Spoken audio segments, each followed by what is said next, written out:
For months, my husband complained about taking care of me while I battled cancer, saying, "This isn't the life I signed up for." One night, I overheard him whispering on the phone, "Once she's gone, I'll finally be free." Heartbroken, I pretended not to know, until my doctor called with news. At the family dinner, I stood up, smiled, and said, "Actually, I have a huge surprise." My husband's face turned pale as I whispered, "I'm not dying, but our marriage is." I never thought I'd be the kind of person to plot revenge. But when you hear your own husband waiting for you to die, something inside you changes. I was diagnosed with stage 3 breast cancer a year ago. It was the kind of news that shatters everything. My life became a blur of hospital visits, chemo sessions, and long, exhausting days where I could barely lift my head off the pillow. Through it all, I clung to the one thing that was supposed to be solid, my husband, Daniel. We had been married for 12 years. We built a life together. A home, dreams, plans for the future. And yet, when I needed him the most, when I was at my weakest, he acted like I was nothing but an inconvenience. At first, it was small things. Sighs when I asked for help. Eye rolls when I was too weak to get out of bed. But as the months went on, it became clearer he was done with me. Done with the sickness, done with the responsibility. He never said it outright, but he didn't have to. I could hear it in the way he spoke, in the way he barely touched me anymore, in the way he started staying out later and later, finding any excuse to be away from home. Then one night, everything changed. I had just finished throwing up for the 3rd time that evening. The chemo was brutal that week, and I felt like a ghost in my own body. Daniel had barely acknowledged me all day. He brought me a glass of water, left it on the nightstand without a word, and walked out. I was too exhausted to care. Until I heard him talking on the phone.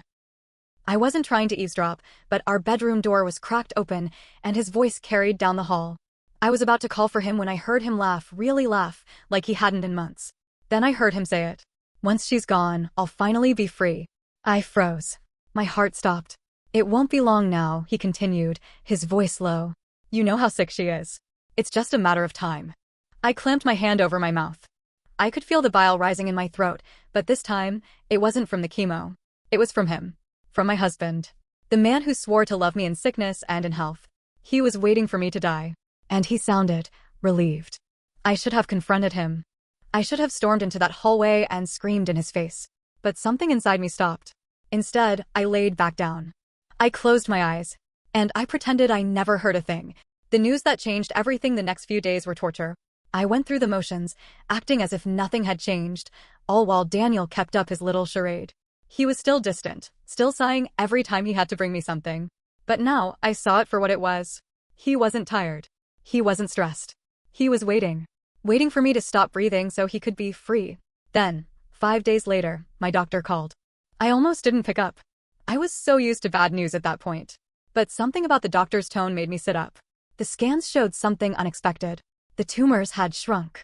The chemo was working. Against all odds, I was getting better. I wasn't dying. I was going to live. And suddenly, I knew exactly what I had to do. The setup I didn't tell Daniel right away. I let him think everything was the same. I let him believe I was still fading away while he stayed out late and whispered on the phone. Then, I planned a family dinner. I told Daniel I wanted one last gathering, just in case. He barely reacted. Probably thought it was some kind of farewell dinner. He helped set the table like a dutiful husband, playing the part just well enough that no one suspected a thing. Our families arrived, chatting, laughing, completely oblivious to the storm about to hit. And then, as everyone settled in, I stood up. I smiled. And I said, "Actually, I have a huge surprise." Daniel frowned, his fork halfway to his mouth. I turned to face him. I made sure he saw the fire in my eyes before I leaned in and whispered, "I'm not dying. But our marriage is." His face turned pale. And that was just the beginning. The room went dead silent. Every fork, every glass, every conversation just stopped. Daniel's face drained of color like someone had yanked his soul right out of him. His mouth opened, but no words came out. Just a tiny, strangled sound, like a man realizing he had just walked into a trap. I let the words hang in the air for a moment, watching him squirm. Then I smiled wider. "Oh, I should have told you sooner, shouldn't I?" I said, tilting my head, keeping my voice light, almost teasing. "I got a call from my doctor a few days ago. The treatment's working. I'm getting better." Daniel swallowed hard. His hands were gripping the edge of the table so tight his knuckles were white. "I sent that great news?" I asked, still looking right at him. I could see his mind racing. He couldn't say what he was really thinking, not in front of my family, not in front of his parents, his siblings, our friends. So he forced a smile. "Of course," he choked out. Amazing. But his eyes? His eyes looked like he had just seen a ghost. Because he knew. He knew I had heard him that night. And he knew that this was just the beginning. The first crack, I turned my attention back to our guests, acting as if everything was fine. I thanked everyone for their support, smiled, laughed, sipped my wine, and let the conversation pick back up. But I felt Daniel staring at me. His leg bounced under the table. His fingers twitched. He kept darting glances at me like he was waiting for me to say more, to expose him right then and there. I didn't. Not yet. I wanted him to sweat. And oh, he did. All throughout dinner, he barely spoke. He barely ate. Every time I so much as looked at him, his jaw tightened. Then, finally, after dessert was served and people started moving around the house, he grabbed my wrist, his grip just a little too tight. "We need to talk," he muttered. I yanked my arm free.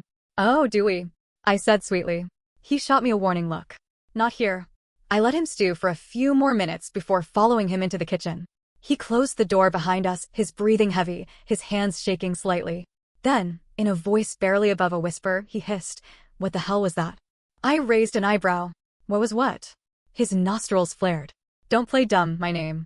"Oh, I'm not playing dumb, Daniel," I said, my voice still calm. "I'm just enjoying the moment." His jaw clenched. "You should have told me." I let out a laugh. A real, sharp laugh that made his eye twitch. "Tell you," I said. "Why? So you could pretend to be happy? So you could pretend to care?" He rubbed a hand down his face, trying to compose himself. "You don't understand." "Oh, I understand perfectly," I cut in. "I understand that my own husband was waiting for me to die so he could be free."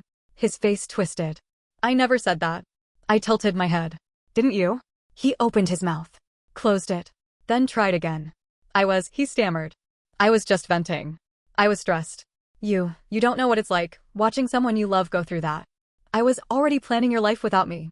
I finished. His nostrils flared again, but he said nothing. For the first time in a long time, he looked small to me. Weak. Like a man caught in a storm he never saw coming. I took a step closer, lowering my voice.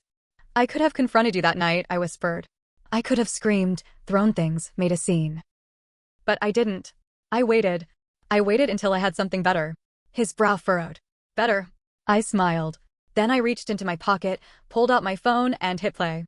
The sound of his own voice filled the kitchen. "Once she's gone, I'll finally be free." Daniel flinched. The recording kept playing. "It won't be long now. You know how sick she is. It's just a matter of time." His face went from pale to ashen. And I just watched. Watched as every single excuse he had been forming in his head vanished. Watched as he realized he was trapped. Because he had no idea that night, when I had been lying in bed, too sick to move, too exhausted to react, my phone had been right there. Right beside me. Recording. His panic sets in, he lunged for the phone, but I was faster. I yanked it back, stepping out of his reach. "Give me that," he snapped. I laughed again. "Not a chance." His hands curled into fists.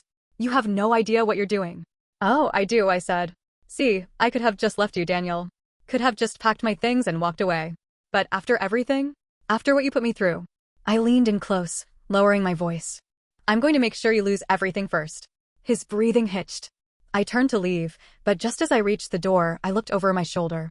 "You might want to start thinking about where you're going to live," I said casually. "Because this house? This life? It's not yours anymore." Then, before he could say another word, I walked back out to our guests, smiling like nothing had happened. Daniel didn't follow. I knew he wouldn't. Because for the first time since all of this started, he was the one who was scared. And I was just getting started. I returned to the dinner table like nothing had happened, laughing at my brother's joke, sipping my wine, pretending I hadn't just watched my husband's entire world collapse in that kitchen. But I felt it. The shift. The way Daniel stayed in there, probably gripping the counter, his brain scrambling for a way out. The way he finally emerged minutes later, stiff and silent, forcing a smile when his sister asked if he was okay. He wasn't. And that was the best part. But this was only the beginning. The accident, 2 days later, I woke up to find my phone missing. It had been charging on my nightstand the night before, right next to me. But when I reached for it, it was gone. I sat up, my stomach twisting. Daniel was already downstairs, drinking coffee like he had no cares in the world. I kept my voice calm. "Have you seen my phone?" He barely glanced at me. "Nope." Lie. I could tell from the way his fingers tightened around his mug. I turned the house upside down. Checked under the bed, in the couch cushions, in drawers I hadn't even opened. Nothing. Then, an hour later, I heard the washing machine. Something was off. Daniel never did laundry. I walked over and opened the lid and my heart dropped. There it was. My phone, sitting in the drum, soaking wet. He knew he was caught the second I pulled it out. I heard his voice behind me. "That sucks," he said, his tone too casual. I turned slowly, gripping the dead phone in my hand. "You did this." His face twisted into mock innocence. "Why would I do that?" I laughed. I actually laughed. Because, wow, he was stupid. He really thought that would fix things? That I hadn't already backed up the recording everywhere? "I have copies," I said simply. "Multiple. In case you were wondering." And just like that, his fake confidence cracked. I watched it happen, the way his jaw twitched, his eyes darkened. He turned away, muttering, "This is getting ridiculous." "No," I said. "This is just getting good." The second phone call. That same afternoon, I got another call. Not from my doctor this time. From Daniel's boss. I almost let it go to voicemail, but curiosity got the best of me. "Hello?" A hesitant voice answered. "Hi, this is Mr. Larson. I'm calling about Daniel. I was wondering if we could set up a time to chat privately." That's when I knew something was up. Daniel had worked at the same finance firm for years, but I had never gotten a call from his boss before. I checked the clock. "I'm free now." A pause. Then, "Perfect. Would you mind coming down to my office?" "Oh, I would love to." The bombshell in his office. I showed up 30 minutes later, still weak from treatment, but running on pure adrenaline. Mr. Larson was a stiff, serious-looking man in his 50s, the kind who had probably never told a joke in his life. He gestured for me to sit, folding his hands on the desk. "I wanted to reach out because, well, we have a bit of a situation with Daniel." I raised an eyebrow. "A situation?" He sighed. "I know this might be difficult for you to hear, given everything you're going through, but there have been some financial irregularities tied to your husband's accounts." I blinked. "Financial irregularities?" Then it clicked. "Fraud." I kept my face neutral. "What does that have to do with me?" He hesitated. Then, in a low voice, he said, "Some of the transactions involved funds from your joint accounts." Oh! My fingers dug into my lap. "So you're telling me Daniel has been stealing money and using my name to do it?" Mr. Larson exhaled. "We're still investigating, but I wanted to inform you before things escalate." And that's when I realized something even bigger. This wasn't just a warning. This was a setup. If Daniel was using my name, that meant if things went south, I'd go down with him. The confrontation. I walked into our house seething. Daniel was lounging on the couch, scrolling through his new phone like he didn't have a care in the world. I didn't waste time. "I know." He looked up, frowning. "Know what?" I threw my purse down. "That you've been stealing money. That you've been using my name." His expression flickered, just for a second. Then he scoffed. "I don't know what you're talking about." I stepped closer, my voice sharp. "Your boss called me." That wiped the smug look off his face. "Why the hell would he call you?" he snapped. I smiled. "Because, genius, you were dumb enough to tie my accounts to your fraud." I watched as the realization set in. He had backed me into a corner without even meaning to. I could already see the wheels turning in his head. He was trying to figure out how to talk his way out of this. I didn't give him the chance. "I don't care how you fix this," I said. "But you will. And if you try to drag me down with you." I stepped even closer, lowering my voice to a whisper. "I will bury you first." For the first time, he looked genuinely scared. And I drank in the sight. But I wasn't done yet, because now it wasn't just about revenge. It wasn't just about what he said on the phone that night. Now it was about ruining him. I had cancer and I survived. But Daniel? Daniel wasn't going to survive me. I didn't sleep that night. Not because of the pain, though, after months of chemo, that was a familiar companion, but because of the rage boiling inside me. Daniel had done more than just betray me. He had tried to erase me. First, by waiting for me to die, and then, when that didn't happen, by trying to drag me down with him. He thought I was weak. He thought I wouldn't fight back. He had no idea who he was dealing with. The next morning, while Daniel was in the shower, I took everything. The phone recordings? Copied to multiple USB drives. The bank statements? Printed. The messages I had managed to retrieve from his old phone backups? Screenshotted. By the time he walked downstairs, towel around his shoulders, still yawning like it was just another day, I had all my weapons lined up. It was time to end this. The public execution. I didn't want this to happen behind closed doors. No, Daniel had humiliated me in silence for too long. It was time for an audience. That night, I called another family dinner. Same setup as before. Except this time, there was no celebration. There was only an execution. Everyone arrived, just like last time, his parents, his sister, my family, our close friends. Daniel, still oblivious, greeted everyone with a fake smile, probably thinking I had calmed down. I let him think that. Then, after dinner was served, after the plates were full, I stood up again. The room fell silent. Daniel, mid-bite, looked up at me, fork frozen in the air. I smiled. Actually, I said, my voice sweet, I have another surprise. Daniel stiffened. This time, I didn't drag it out. I pulled the USB from my pocket, walked over to the TV, and plugged it in. And then? I pressed play. The moment he realized it was over, his voice filled the room. Once she's gone, I'll finally be free. A gasp. Someone's fork clattered onto their plate. It won't be long now. You know how sick she is. It's just a matter of time. His mother's hand shot up to cover her mouth. His sister froze, eyes wide. And Daniel? Daniel looked like he had just been shot. I turned to face him, watching his entire body lock up. You knew I heard you, didn't you? I said, my voice calm. But you thought I wouldn't do anything. He was pale. His voice cracked. You don't understand. I understand perfectly, I interrupted. I understand that my husband wanted me dead. I understand that when that didn't happen, he decided to commit fraud and tie my name to it. Another gasp. His father, normally reserved, turned to him with a look of pure disgust. Daniel, what is she talking about? Daniel shot up from his chair. She's lying, he yelled, his voice panicked. She's just trying to ruin me. I pulled out the printed bank statements and threw them onto the table. Oh, so these are fake? I asked. Funny, because your boss didn't seem to think so. Silence. Absolute, suffocating silence. Then, a new voice spoke. I knew it. It was his sister. Her face was twisted in anger, but not shock. No, she looked like she had suspected it all along. I knew you were a piece of shit, she spat, shaking her head. I just didn't think you'd be this evil. Daniel snapped. You don't know what it was like, he suddenly shouted, slamming his hands on the table. You don't know what it's like to be stuck taking care of someone who's dying. To wake up every day, knowing you're just watching your life fall apart. The room was dead quiet. I tilted my head, my expression unreadable. Funny, I said softly. I could say the same thing about being married to you.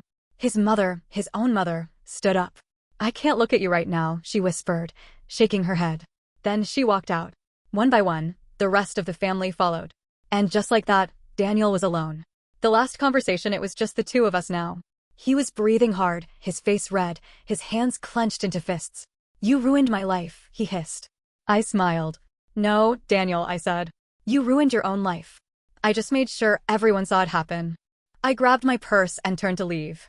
But before I walked out, I paused at the door and glanced over my shoulder. Oh, and by the way, I said, my voice light. I already filed for divorce. His face collapsed.